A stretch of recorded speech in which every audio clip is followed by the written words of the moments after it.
I think you would really appreciate it. I don't think it would make your best of the year list, but I think at the end of watching it, you would think that was not time wasted. All right, so I'm going to end things with something that's not horrific at all. I'm going to end something that's incredibly charming.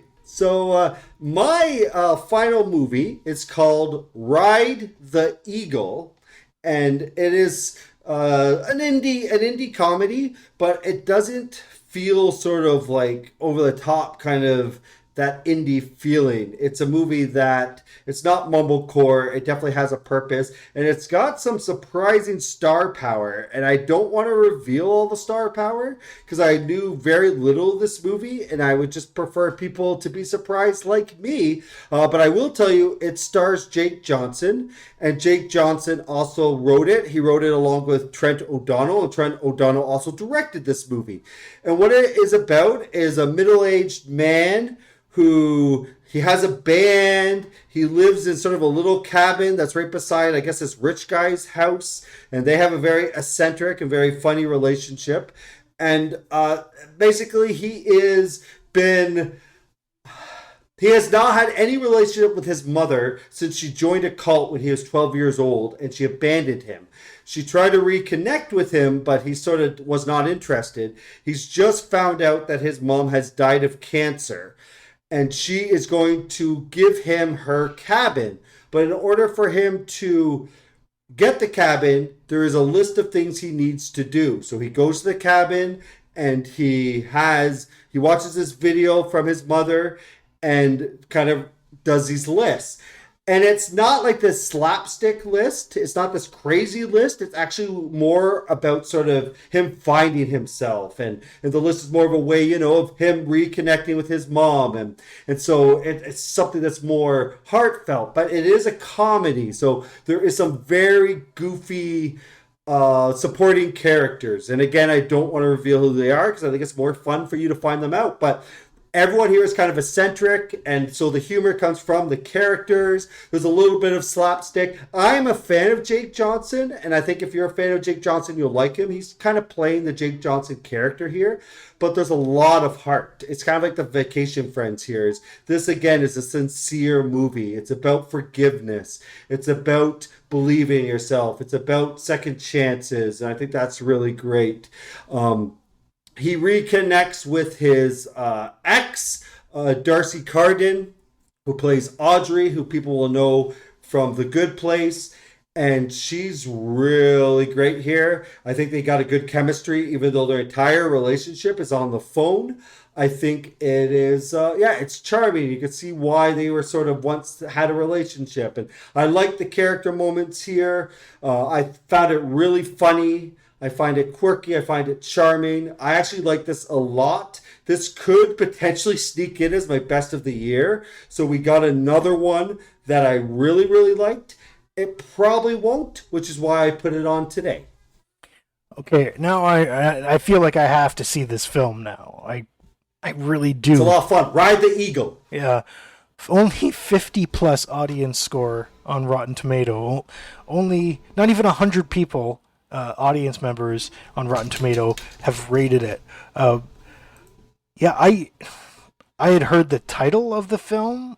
I know nothing about it other than what you've now said, and I've tried. Honestly, it was a case of me trying not to listen to the plot because sometimes that's the worst thing. Is there are some of these films that you want to discover. That's part of the enjoyment, right? Is something unfolding in front of you. So I do apologize. I wasn't. I was purposely trying not to listen to everything you were saying. That's completely fine. I respect that. Just so you know, for the sake of our listeners, I was very vague on it Thank you. because I want our listeners to enjoy it too. I mean, at this point, we kind of do. I mean, obviously, you learn things too, but the show is for our listeners, so don't worry, listeners. If you were listening well, I spoiled almost nothing. Which is good, and it is available for rental. So that's happy for me. That means I can see this film. Yeah, Cineplex every single week does 99-cent rental. This is for movie fans that live in Canada. No, so once in a while I'll take them up on it because it's a way of seeing kind of an unknown movie. This was one of those cases. 99-cent rentals are just the best thing in the world. Yeah, because that's worth discovering, right? Yeah. Like for 99 cents, I'm like, I can discover a movie because it might be good, and this is really good. So, out of your entire list, if you were to say to somebody, "There's one definitive film here that you need to see," for me, like I said, it's The Forgotten Battle. What is it for you? Oh wow, you've put me on a hard spot. Um, because I mean, it, oh, you know what I'm going to do? I mean, I've championed certain ones, so let's go the unknown. I'm going to say it right now. Then Ride the Eagle. Awesome, perfect. So there you go. If anything, you walk away with today, two movies to check out: The Forgotten Battle, available on Netflix; Ride the Eagle, available for rental. And the reason why I'm picking that one, and probably the same reason why I'm doing Forgotten Battle, I'm not saying it's the best movie on this list I created today, but I think it is the best movie that likely no one has even heard of. Yes, and that's the same criteria I'm doing with The Forgotten Battle. Not the best, but it's like this one, please watch because it is good and nobody knows about it. Yeah, no, that's 100%. So just so our listeners know how to track these movies down, we should probably go over our list one more time. Which is a great idea because I deleted the movies off my list as I went through them. Do you want me to say yours? I wrote it down. Do you want me to say yours? I'm doing the undo button on my notes. Oh, okay. Okay, good to go. All right, go for it. Okay, so not in the order I said them because I just had to undo them to retrieve my movies again. The films I saw that are worth checking out because they are underrated: Wrath of Man, Jason Statham, awesome performance as an alpha male action hero in something that's generally poorly done these days. Till Death. Megan Fox showing she is not just a good actor, she is a brilliant actor. And it's a really, really interesting script she's working with. Then Slumber Party Massacre, which for slasher fans need to see, especially if you're any kind of fan or are aware of the Slumber Party Massacre trilogy. The Forgotten Battle, can't say enough good things about it. Willy's Wonderland, with Nicolas Cage fighting animatronic robots. It is the silly you want from a Nicolas Cage movie, and it's awesome because we also are able to talk about the seriousness you can get from a Nicolas Cage movie in a few weeks. Then Golden Arm, the underdog sports movie; Cop Shop; I Blame Society, which is a devilish look at a horrible person making a documentary; and Vacation Friends. All fine movies that you should check out. And my list, I will do in order because I didn't delete them. uh, Mine are Moxie, which I think is one of the best coming of age movies of the year. Wrath of Man, Jason Statham and Guy Ritchie, they actually worked together. Vacation Friends, the movie that I think would have been a hit in the 80s, and you should watch it now because it's a lot of fun. The Last Duel, it may have been a box office bomb, but it is a quality hit. And from there, the horror picture Antlers, Stillwater, a movie where I think the hype kind of undid it, but I think it's worth watching. Together. Ed Helms' starring picture. He's a lot of fun in this one, really charming. Cop Shop, which is just, it's crazy and it's fun. Knight Rider, which is sort of a science fiction allegory. And then the Jake Johnson starring Ride the Eagle, which is sort of a heartfelt but very funny character study. Really interesting films. I love it when there's a diverse type of genres in these episodes. And I mean, we've got comedy, we got drama, we got action, we've got horror. This is definitely a year with some really incredible sort of mid-range films. And I've found that this list was much harder to make, I think, because of sure quality and quantity than I think my best of the year is. I think my best of the year is going to be really easy to make just because there's only a handful of movies that hit that spot. Yeah, no, for sure. It's been an interesting year. I think my best of list is going to be a lot better than I feared back in September. I've seen a lot of really good movies now that I feel actually are best of year quality compared to other years. So that's nice. But yeah, no, I really like this list. Really, the only genre I could think of that we missed was a musical. Oh, an animated. Yes, yeah, yeah, you're right. Um,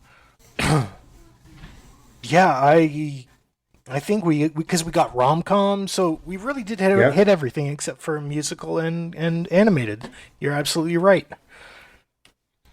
Yeah, so there you go. Yeah, and I think hopefully for you guys listening, this is sort of good for getting ideas of what movies to watch. Is around the holiday season, sit down, take some time to see a good film.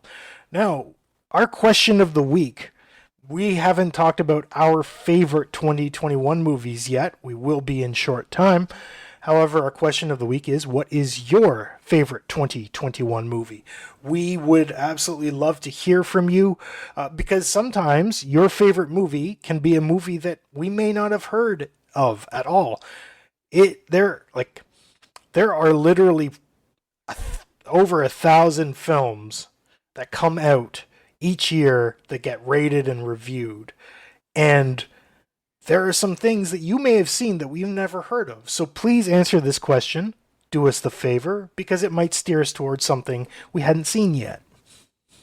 Yeah, I think it would just be a lot of fun to compile a list of all of our favorite listeners' movies and then maybe rank them based off how many liked a certain movie. So you got a few weeks. There's one more show in between until we get our best of, and then we'll announce some of our listeners' favorite movies. A few people have already brought some stuff in, so keep that up. We also have a question. We asked it on our bonus episode, but I'm going to ask it again just to remind you guys.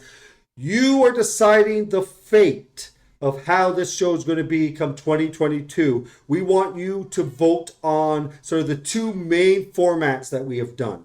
Our current format is the one that we started in June for various reasons, where we kind of pick one movie and we dive deep into it. We go at least an hour, kind of look at all aspects of it.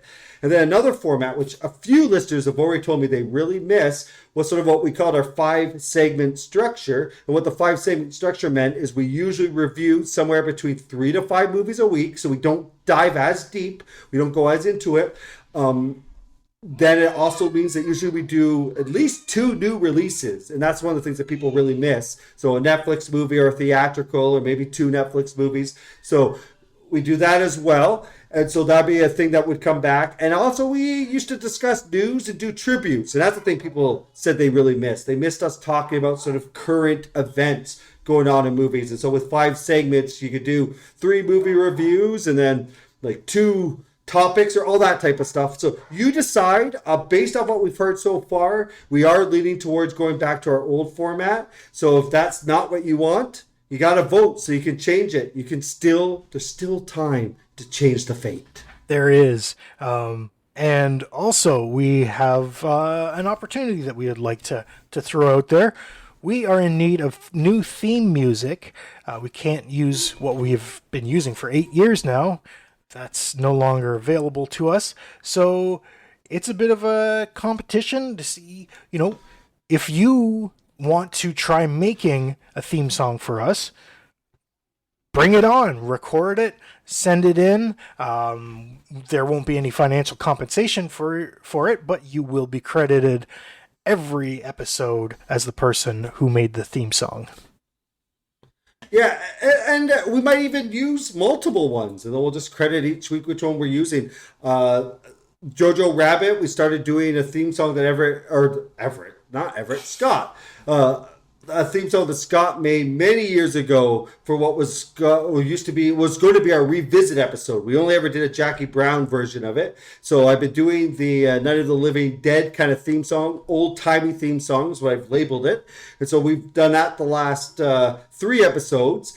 And then as the outro, I actually started using another thing that Scott made because I thought, let's just do 2 because I have access to 2. What he used for the spoiler room. Huzzah! Huzzah! So we do have a little bit of stuff. So it's not like if you don't do this, we're in trouble. We do have some theme music we can use, but we would love more. Absolutely would. We are gluttons for that sort of thing. And then what you can do, yes, it is me. I want to make sure I wasn't stepping on Scott's toes like he does to me every week. Absolutely.